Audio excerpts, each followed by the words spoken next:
It's time for the grey areas with Jason Adams and George Ferrugia. That kid was a human dynamo. Are you sure you're talking about George? George of the jungle, friend to you and me. Friends with you and me, yes he is, after what was a huge night at Sandown last night. Welcome to Grey Areas, big episode ahead.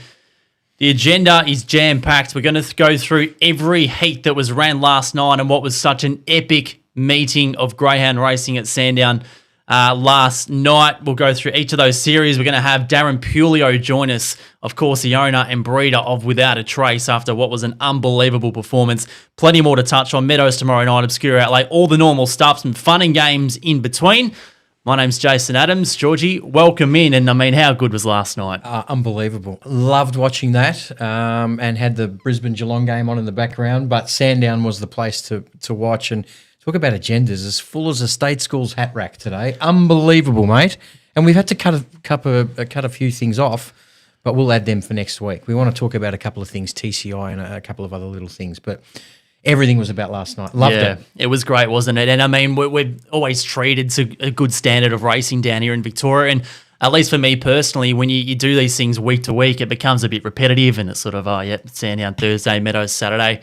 Even Country Cups are pretty good, but when it gets to meetings like last night, how from start to finish, it is just the cream of the crop. I mean, I can't describe how it made me feel. I mean, it's just fun. It is. I mean, you see the performances like we did, you just get goosebumps. I don't know. I can't put it into words, but bloody hell, it's fun. Well, we're greyhound fans, and that's exactly what we want to see. And I had some trainers from interstate text me about the meeting and betting. So it's not just a Victorian thing, Jace, is it? I mean, everyone's eyes are on Victoria at the moment, and even with Dramatical going to Queensland to race over there, and Can You Excite Me going over there to race, we still had some jam-packed quality greyhounds. Yep, it was good fun. And, of course, we encourage everyone to get involved. If you are tuning in live, you can text in on 0458 675 485, or, of course, you can comment on either YouTube or Facebook to get involved. We've got that phone here. That'll blow up. But if you are tuning in live, we encourage you to get involved. All right, let's get stuck into it. As we said, it was an amazing night. It was a night full of Group 1 heats, and it started off with the first heat of the Sapphire Crown, which was won by Whispered at a big price. It's probably not a performance that we thought she couldn't do. It's just been the consistency of her being able to do it, which has been lacking. Yeah, and you probably got around the $25 mark because of the box draw as well. But 503 and then 1883 down the back, Jace. But she got home in 1050. So she's a talented type. Got to be a chance in the final on the back of that run. That was a pretty open heat, and then it got messy behind her with Super Freaky, and the greyhound in box one, Alenta Bale, was making a charge to run into the top three and then got skittled as well, but they weren't catching Whispered. No doubt a big week as well coming up for her trainer Keith Lancaster and also the Manalitzis family who own Whispered. Sapphire Crown Heat 2, we saw the Victorian debut of Secret Bandit last week, and she was okay, but it was clearly a run she needed because she turned up last night and was just faultless in the way she performed. Well, Andy Law don't send him down here to sightsee, does he? I mean, that's the thing. She obviously had the ability, the form suggested that. And when you're running 501, we mentioned on radio, Jace, there were so many of these females who were really, really good and talented to the first mark. So you just need to you had to do everything right at Box Rise, and I thought Eventuate did that. I thought she got herself into a nice enough position, but just fanned off on the first corner and then just skittled a few of them out of the way. So her run was disappointing, but Secret Bandit was too good for them, and take nothing away from Highly Potent, who kept chasing. Yep, indeed. Let's move on to Heat 3, and this was a heat that was won by the all-in favourite in Distinction. We knew she jumped from box 7, and look, she wasn't great to begin, as we see here, George, but the turn of foot after that, I mean, we know she does that, but here there's significant pressure all around her, and as much as she was a bit weak in her run home, I mean, that's something she does as well, but I mean, you just can't write off class in races like this, and she's starting to develop that in spades. Well, again, we spoke about this on radio, didn't we, Jace, in terms of, is she going to get across? I thought class was going to prevail. I threw her in a multi with Geelong at the line yesterday because this is what we do. But there was two things, Jace. There was the speed you talk about, but then the guts on the first corner. Not every greyhound is capable of doing that and what she did, and she found the fence and wanted that fence and wanted to win. As you mentioned, just broke 12 on the run home. In her wins there where she's run 29.30, Jason, she's got home in about 10.85, 10.87, so not a great deal better than what she did last night, but she usually just breaks them up. And I think I texted you and said if she draws 1 or 2 in the final, she's going to probably start favourite in the race, really, and I think that's the way it's panned out drawing box 2. Forget the time, 29.73. She can get down to 29.25, and if she does that, she'll be incredibly hard to beat. And we can speak about the run home all we want, but if you go 18.50, 18.60 to the back, it eliminates it big time. And Jace, and you know this, right? Forever and a day in greyhound racing, she's raced in a sand groper, she's raced against the best dogs in the country. You come back to your own sex, it has to count for something. I don't care what anyone says, it's been the case in greyhound racing forever, and she proved that last night. Then in Heat 4, we saw the win of Simply Stunning in what was the start of a mixed but mostly successful night for the Prosciutto camp. She knocked off Dr. Babette, both of those through to the final. But for Simply Stunning, I know their camp have had a lot of promise and expectation on her, and a series like this is sort of her stage to deliver that. Yeah, look, and there was an early speed battle with her and Cleo Star, and she won it, to be honest. And Cleo Star, again, is a talented type for sure, but Simply Stunning was too good. All her splits are good, and all the race data you sent me this morning, Jay, stacks up nicely for Simply Stunning. And anyone can go and find that race data now. It's up, grv.org.au/race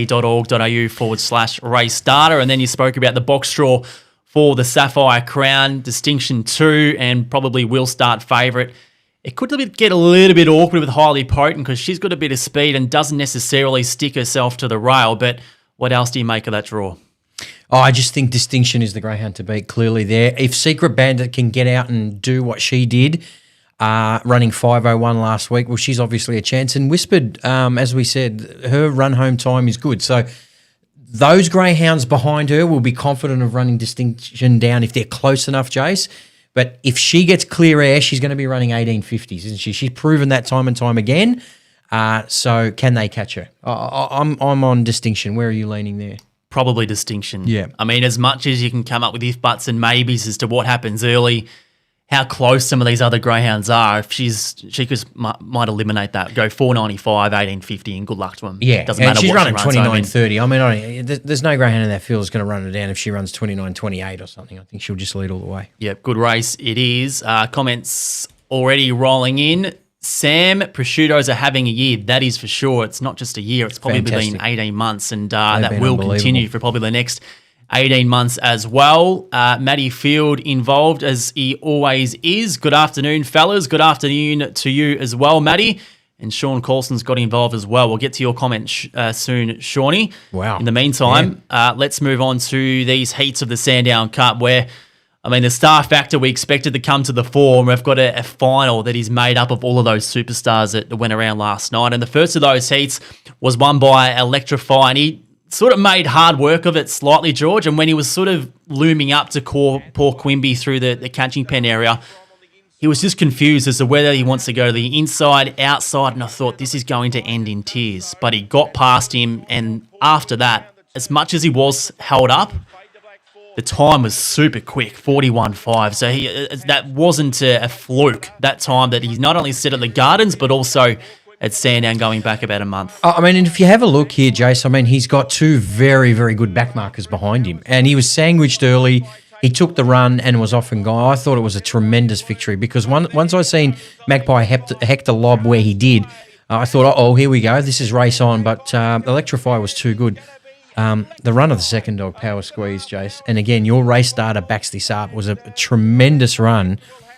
We'll talk about it more when the box draw comes out, but I think those two greyhounds are going to set the tone for the final. Yep, for sure. Power Squeeze has got a future, doesn't he? I'll bring it up now then. You rarely do you, and Andy Lord is clearly one of the best conditioners in the country.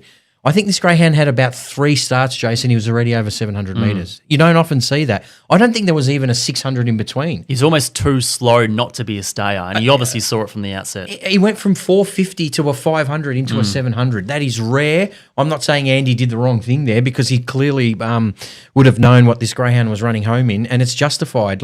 He's only had about 12 starts, this dog. So watch out for him going forward. And a sigh of relief for Magpie Hector fans as well, with him being the fastest third and still getting through to the final. Getting through, absolutely. Still ran 41.83, so it was no slouch. But where is he going to sit in the final? I think we'll talk about that. We spoke with Greg Doyle, the trainer of Electrify, on Radio Wednesday, and he's on one hell of a roller coaster at the moment, isn't he, Georgie? He's going well. And he spoke last night after Electrify's heat win in the Sandown Cup. Let's take a listen to this.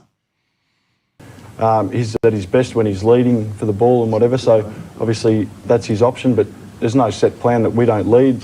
I mean, the bit more options there is, the easier it is for him as well. Have a look at that. How did you get that video if it was taken last night in standard definition instead of HD? And how did you get hair on Greg? Well, he's probably 30 years younger in that shot there. And if you're wondering where the hell is that from, if you weren't already across it, Greg played for Melbourne in the AFL. We'll get up some vision of his finest work here as well. So there's a few videos of his glory days. Gregory, you're beauty. Have a look at that. So, I think that's Glenn Archer in the back. Is that what is that? Yeah. That's at the MCG. So not only is he a star, he's got a star in his hands in Electrify in the greyhound world, he was also kicked the sausage roll. A decent force in the footy world as well. Have a look at him there. And it was that long ago, the goal umpire still went to past the goal and went to the point area to signify a goal. I don't know. And they used to look sideways. They was there someone on way. the side? Yeah, there was someone on the side. Maybe it's all about broadcast. Probably not in those days. It wasn't. Anyway, that was Electrify and Gregory Doyle doing his finest work on the MCG. And then after that, George, we saw the win of Aiden's Warrior. He started the short price favourite, and it was just such an easy watch. And as much as the margin was pretty tight in the end, Vodka and Ice charged home. It's never felt like a real legitimate chance to roll him. We spoke about the fact that he can be hit or miss early. We've seen him at Warrnambool come from behind and win, but once he led, Jace, and they really crunched him, the punters. He was about $2, ended up about $1.60 or $1.50 and justified for that. The issue with him, again, I keep going back to your race data, and guys, if you haven't seen this race data, it's so great to give you a snapshot of what greyhounds are doing in the last 100 metres. That's his Achilles heel. His run home time last night is not up to where some of those other greyhounds are. So if the whips are cracking late, that's going to be the concern. And that in the following heat, the third and final one, this was, wow. By what you read on the clock, it was okay. It was the visual performance of the night. The Mighty without a trace. She speared out from the red, George, and from that point onwards, you thought, this is game, set, match. It is all about how far she will go. And Amron Toy, we've spoken about over the past couple of weeks. When he's got something to pursue like this, he turns it on. And as soon as he got to this point of the race, I thought, how on earth is this race going to unfold? Because you knew he was going to be all over her. And then she was put on the canvas, but what she did to recover was unbelievable. Yeah, look, she's all heart. There's no doubt about that. That you can never take that away from her. She's won 4 Group 1s. She had greyhounds chasing her, and she was too good. And look at this finish. Was smart enough to go out wide, but got taken a little bit wider, Jason, and was still good enough to win. In fairness, the greyhounds up front were stopping a little bit, and I still maintain, and this is why we're getting Darren Pulio on. I'm not sure what your thoughts are, because you said yesterday. And watch this. Look at this. Yep, taken out wide. The lateral view didn't do it justice. You said yesterday on radio that you thought the form wasn't as bad as what it looked. And I agree with you with that, and there were excuses there. But I still, in my heart of hearts, as much as without a Trace fan I am, I still don't think she's going as well as what she was. Now, we're getting Darren Pulio on, the owner, and he'll be able to give us more insight. Maybe he'll say, no, that's hogwash. She's going just as well. She went 6:01 early. So I don't think that's a problem. That's only a length and a half outside the sectional record, by the way. When she trialled last week, Jason, I know you said the track was wet. She went 34.40. I thought she probably should have gone 34.10. And I know the track was off, but she's a 33.70 dog. And, Magpie Hector went 29.30, I think. 40-odd. 40-odd. So and you thought it was a 29.10 run. I just don't think she's absolutely at the peak of her powers. That's all. Can she win the Sandown Cup? Yeah, she's a superstar, but I think it's game on next week. And here is the box draw for that Sandown Cup final. She's come up with box 2 and had a brief conversation earlier today with Peter Prosciutto, and he is thrilled with that draw because Mapungalara, we know, is not going to spear out. Power Squeeze has got no pace early whatsoever, and neither does Magpie Hector. So she's pretty well placed in terms of what the draw served up. Yeah, it's an interesting little draw. What are your thoughts on Electrify from out there? It's not perfect. Yeah. At all. Well, he'll beat the 7 out, won't he? And it just depends on what Amron Toy does. Oh, yeah, it is. Yeah. I mean, he can go forward. Who knows what he's going to do, but... Just on that Without a Trace, were you surprised that Amron Toy went past her? I wasn't. I mean, the greyhound's freakish. There's no doubt about that. But it's just what happened after. She sort of went into a bit of a flat spot, which she does. But looking at that box draw for mine, Without a Trace to lead, I think the real dangers are in 3 and 4 here. I think if they get a sit behind some of these, Jace, and there's some scuffles up top, wait for Power Squeeze and Magpie Hector. Absolutely. That's where probably my money's going to lie. We're all victims of recency bias, but is this one of the better Sandown Cups we've seen in the past 10 years? I don't think it's the best we've seen in the last 10 years, but there's some absolute talent there for sure, especially if Electrify goes on and does what we think he's going to do in his career. He's certainly started well enough over 700 metres and he gets an opportunity to prove himself against the best. Looking forward to it. That's the Sandown Cup Friday night. And, of course, we rounded off last night's card with 4 heats of the Harrison Dawson, and the first of them was won by On the Prowl for the Prosciutto camp, who are just on an absolute tear at the moment. And Andrew Paraskevas has got involved as well, crediting what Sean Colson said. The camp is on fire. Sorry, that's about the Dewans. We'll get to that shortly. We've got to talk about the Dewans. I'll get to that shortly. I've jumped the gun. But for On the Prowl, he's promised a performance like that for some time, and I've been tipping him most weeks, and he hasn't served it up. But last night was the night where we saw what he's made of. It was a terrific victory. Out of the 2 brothers, he's always probably been the one with a better back end, and he proved that last night. But he's been a little bit hit or miss at box rise, hasn't he, Jason? I think there was a 5.22 at Sandown. Early doors, he was running 5.0s, and that's exactly what he did last night. And Consigliere ran second, also progressed, and that he was probably victim of that draw. I mean, if you swap those around, I think you get a different result. Yeah, look, I don't think Connections will be upset by that at all. Okay, Deadly Avenger won the next heat, and the pressure was on him because Gareth Hall has been vocal in his criticism of Deadly Avenger. He was drawn to run a good race. He loomed up behind sparring, and I thought, this is crunch time here. He's got to push through, and he did. He created that gap, and he got through, and I'm sure Joe Borg was thrilled to get back onto the winners list after what's been some gallant performances against some good dogs without winning over the past couple of months. Yeah, look, he was outstanding. His run home time was very good, and what you expect from Deadly Avenger, and he come into a really, really short price, Jace, but I thought the $1.80 that was on offer earlier in the week was probably the way to go. I thought he couldn't have been drawn any better, in my opinion, and he saluted. And we're in the box seat for a meal as well. I'm sure we're going to get served up a frozen lasagna or something like that. But if you missed what Gareth said on Wednesday's show with a weekly chase on SEN Track, this was it. Deadly Avenger I like as well. I'll take you out both for dinner if Deadly Avenger wins. Done. All right. The other one, really good sushi place around the corner. And Joe Borg, yeah. And Rod Oppenhouse, who owns a dog, is a cracker. So we're due for a feed, Georgie. I know an unbelievable and expensive sushi place around the corner, and that's where he's taken us. He's got plenty, Gareth. Yeah. I've heard a good rap on the Victor Churchill. Is that a nice joint? Very, very good joint. Cheap feed? Absolutely not, especially when you're paying. Shout out to Tom Savalas. Really nice place. Where did you get that info from? Don't worry about it. Don't worry about what comes across my desk. All right, the third heat was won by Dawana Star and did so in fantastic fashion. We knew this bloke was very good. Now, I said to someone on the phone earlier this morning that this was a freak-like performance. I mean, there's just differences sometimes in performances, and the way that he went 5 flat early, 18.50 odd down the back, 29.10. That is the absolute top echelon of Victorian sprint racing. So it was good to see him do it again after what was a sublime performance in the Warrnambool Cup. It's what you see in a video of a stud dog on YouTube.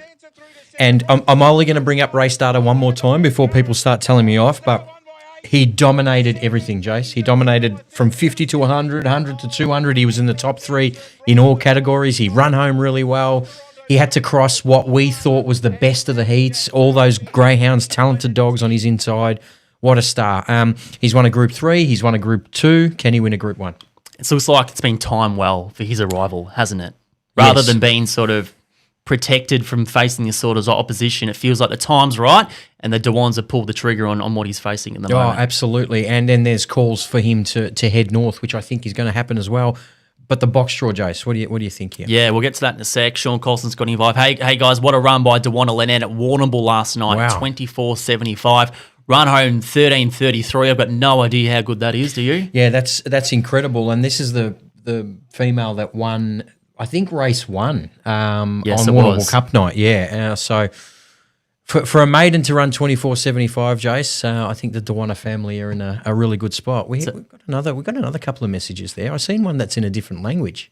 Oh, can you read this? You Yeah, just come yeah. back from Japan. Yeah, What does I that can. say? Look, I can't read it out on air, to be honest. Who knows what Thanks, that says? Anyway, we'll move on. Harrison Dawson, box draw, Dewana Star has come up with the pink, so that couldn't be a good thing in a race of this depth.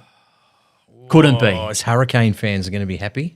I think we've got a couple of messages on this phone about that too. Wow. We do. One from Ash who says, how good was Hurricane? Super effort to qualifier. Will be mighty hard from the pin.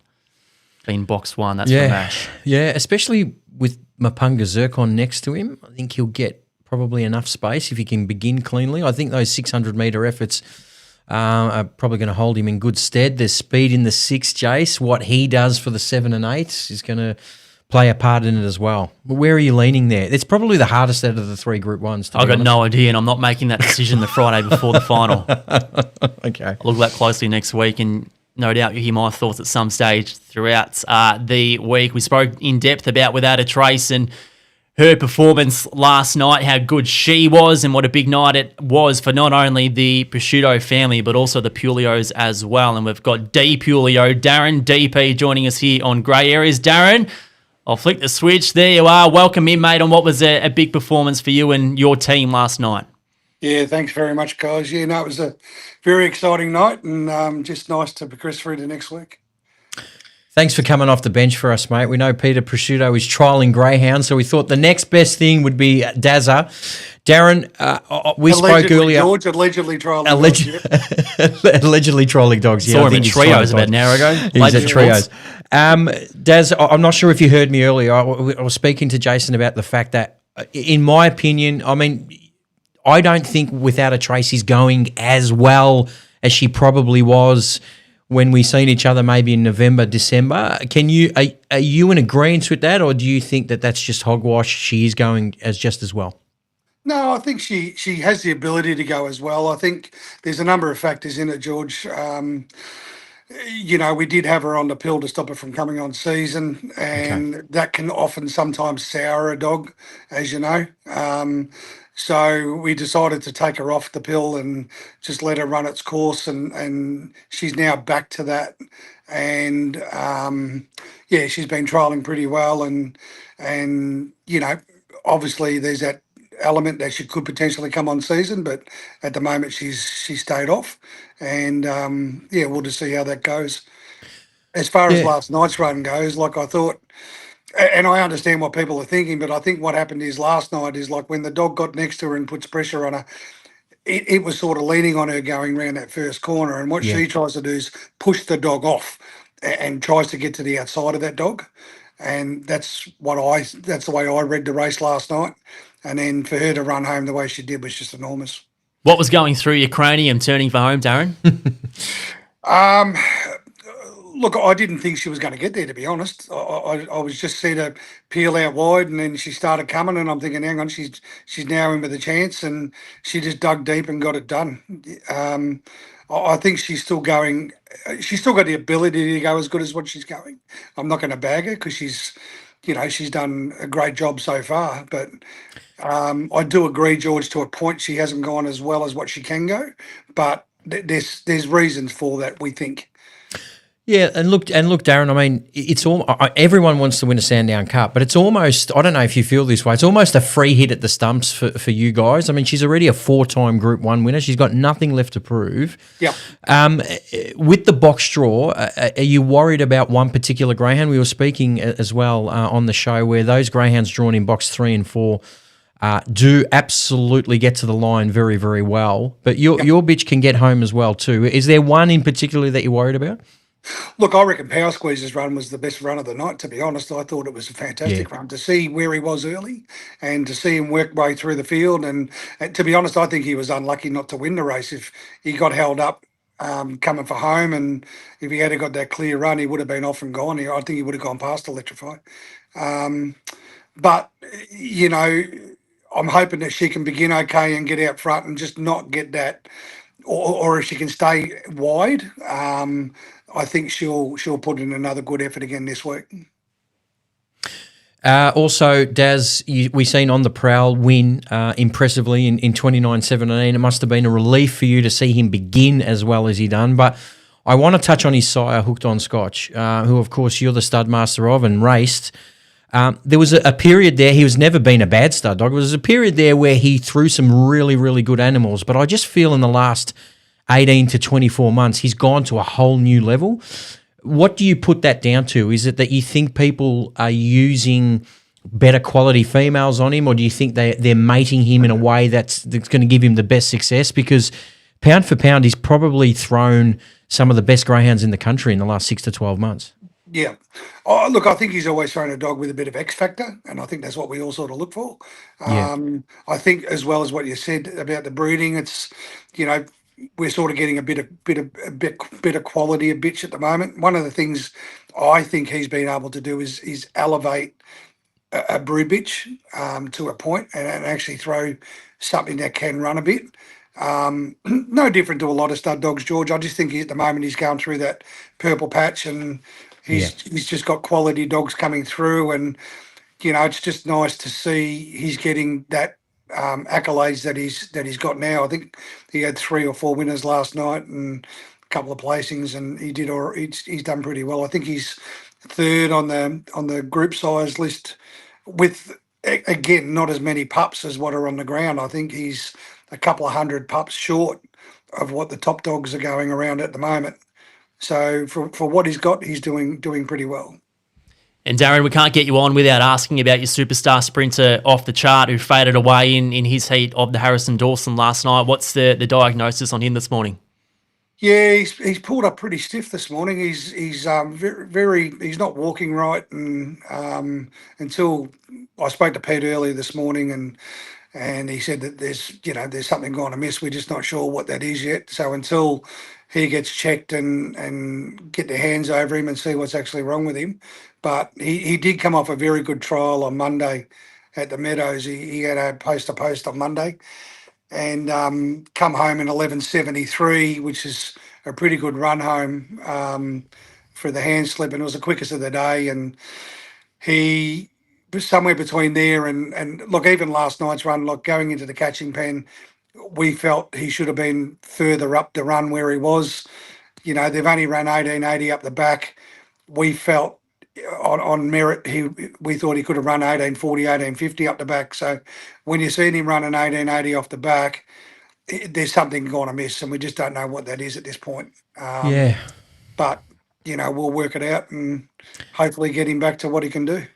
He looked like he was labouring a long way out, didn't he, Darren? That was the difference. So that's a shame. Just quickly, we always like to take the piss out of each other on this show. I've heard a rumour about the man standing next to me that he made a 3 a.m. phone call to your trainer, Peter Prosciutto, after you won the Golden Easter Egg. And it's fair to say that he probably wasn't in the best nick of his life. Can you confirm or deny that rumour?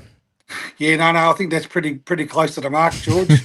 And See, I think it was too. probably more the apologetic phone call the next morning that was even better. I reckon. I didn't tell me about that one. And I tell you what, Darren, I'll get a comment up here. I was probably speaking something like this at 3 a.m. On that morning. I don't know what you were doing, but you're lucky not to cop the phone call from me. Yeah. Yeah, apparently you were talking a bit of braille. It was, been entertaining. I walked home. I had some drama with the Ubers, so I was walking home. It probably took an hour, and I checked the results and thought, why not? 3 a.m. I've had a gutful. I'm going to ring Pete Prosciutto. I don't want to tip myself in here, Darren, but I think I called you after the Golden Easter Egg semi-final night too in a fair state. Oh, hello. Yes. Okay. Yeah. Okay. No, I was going to let that one slide, but you did. Sorry, mate. I think I told you that I could beat you in the final, and then I didn't even go in it. I was scratched. That's how good I'm going. And Georgie, we've seen over the past 12, 18 months here in Victoria a lot of home invasions happening. If there's one bloke who's happy about all that, it's the locksmith himself, Darren Purley, OTP. Business would have picked up. Yeah, it doesn't hurt, Jace. It's been pretty good. Well, great job on the show, mate. Congratulations without a trace. Wish you all the best for next week, and just as much with off the chart and his recovery, and hopefully we see him again soon, mate. Enjoy the weekend, and again, best of luck next week. Thanks, guys. Appreciate it. Well, great job on the show, mate. Congratulations with our off the chart and his recovery, and hopefully we see him again soon, mate. Enjoy the weekend, and again, best of luck next week. Thanks, guys. Appreciate it. Darren Pulio there, Georgie, and what's insightful Superstar. information about some of his stars and what's been a big period of time for him. Yeah, I just wanted to ask him about Without a Trace. I think that was really good insight from him. That case about females and sometimes they sour a little bit when you're trying to keep them off season is something that trainers have to juggle with and roll the dice on whether they come on season. It's the last thing you want them to do while they're in peak form and racing in races worth $300,000. But Mother Nature has her own ideas, that's for sure. So, and I'm wrapped for Darren about Hooked on Scotch. I think he's been a terrific sire. I'm clearly a fan of the dog, but Darren's doing the right thing with the TCI matings as well. And we'll get into that next week about some concern in the industry about the new way to make greyhounds, but we'll talk about that when we've got a less busy schedule. All right, so that's a wrap of Sandown. Of course, that's those finals are next Friday, so we'll be back here next Friday before the race meeting itself to go through the lot. So looking forward to that. Well, I think racing manager Liz Whelan, who has made an appearance on this show, has got some really nice bands set up, and the buffet will be flying next week. So make sure you get down to Sandown Park for what's going to be a huge night. Yep. Speaking of concerns in the industry, George, I mean, to speak about your expertise in breeding, short course racing is something that has been quite prominent in the past 10 years, hasn't it? It's sort of ramped up over a period of time. And I tell you what, I was up at stupid o'clock yesterday, just turned on the TV to Sky Racing. There's a new track over in the UK somewhere called Dunstall Park. I want to call it Chief Park. Chief Park. Anyway, yeah, I saw the distance they were racing over and thought, what does the sport come to here? 480 mils. Jesus Christ. Who'd win that? Distinction, Fernando Bale, Uphill Jill gets a mention, coming and flying out of a box. What do you reckon? Unbelievable. Chief Park, and they're over the 480 mil. Well, Clearly a typo, but we like to take the piss out of it. At least it won't get bumped to Sky 2. The race will be At over nice 5:30 in the quick. morning. Unlikely. Okay, let's move on. Of course, as we get to this time of the year, we always have the big freeze in our mind. It's only a few weeks away. It's on Sunday, the 7th of June at Hillsville from a greyhound point of view. Frosty. Peter Frost does a great job with it every year, He and does. he's in full flight ahead of this year's edition. If you do want to get involved, make sure you do so through the Hillsville Greyhounds Facebook page. There's a whole heap of stuff happening there, and we're starting to see some sizable donations roll in. And, of course, that, a big Russell part... Robertson. You'll be there. Frosty and I went and saw Robbo on Thursday afternoon. We've had two former Melbourne players taking big marks. Greg Doyle and Russell Robertson. What a show this has been. And a big part of it, of course, is those going down the slide. You did it last year. I did it last year as well. And there's a long list there of people who are committed with a few more to come. So some who have big we got names. there? We got the CEO. We got Sandown vet Mel Tockner. We got Jason Thompson. We got Robbie Britton, Kayla Cottrell. Geez, Paula Bella. Clint Anderson. Clint Anderson. My goodness gracious me. So the theme is your favourite movie characters. So we'll see what these guys turn up in. Ben Holes too from Sportsbet. Yeah, and Yes. the slide, I've seen it. We went and saw it Thursday afternoon. It is significant. So we only looking got, we forward were in to a dunking that. pool, weren't we? So this is going to be a little bit different this year. Fantastic. Yeah, it's on a new scale. So looking forward to that. All right, back on the racing front, particularly here in Victoria at the Meadows tomorrow night, George, and what is a tame card, which you'd expect with the quality of racing we had at Sandown last night. But who do you fancy throughout that program tomorrow night? Well, tame card, but it's the girls' night out upstairs where won't be tame there. my lovely bride will be up. Definitely up won't be there. tame. She's taken 6 of her mates, and they're starting early at my house with cheese and crackers. And I seen the Moscato was getting chilled, so I'm out the door watching the Hawthorn game tomorrow. Hang on. She cleans up all of your shit when you have all the boys over. No, I mean, she she's- gets the girls over and you're pissing off. No, she wants me out. She doesn't want me there. Oh, okay. It's her call. I understand that too. Okay, race. She said she wants me to tip the card too. Good luck. Race 9, number 4, Poor Sapphire. I think will be hard to beat later on in the program. Should get to the front and go very well. Race 11, number 2, a young greyhound called Radar O'Reilly. I think he's drawn well and maps well in the race. So race 9, number 4, race 11, number 2. All right, there are the tips for the Meadows. And now it's time for the Ferrugia Files, of course, honing in on your army of greyhounds. What's happening over the weekend for you? Okay, so we're going to head to Perth. We've got a greyhound in the WA Derby, race 5, number 2, Bold Side. He trialled well during the week, but up against all the locals, it's always pretty hard. Donnie's dog, Donnie Douglas, has got Cora Mack at Cannington, race 8, number 1. When's that? Saturday night. Oh, he'll have the shits after Collingwood get beat tonight. He will. But the week after that will be heats of the Oaks, so that's why she's over there. Tempting Dash is back. Race 10, number 1 famous Tempting for the Dash. great Prince Tom She's drawn well. If she's anywhere near her best, it will be hard to beat. Race 10, number 1. I think that's it. That's all I've got. All right, obscure outlay. We landed it last week. You had Yeah, North we of the did. Line, which I carved you up about, and they got the chocolates. Well, I just want to tell people if they didn't watch the show last week, when I said I took North at the line, Jason looked at me like he'd just eaten a bad plum. And we got it over the line, and it was bad plum. really dodgy there Hope in it the was a last fruit. 5 minutes. But we got it over the line. This week, Gold Coast to beat Port Adelaide. Adelaide minus 15.5 against North. I think they'll win by a lot further. I think Hawthorn will beat Melbourne, and I think Freo will beat Essendon. That comes to nearly $4, folks. There you go. There you go. Okay, let's catch up on some of these comments that Where's I've Seung? absolutely disregarded.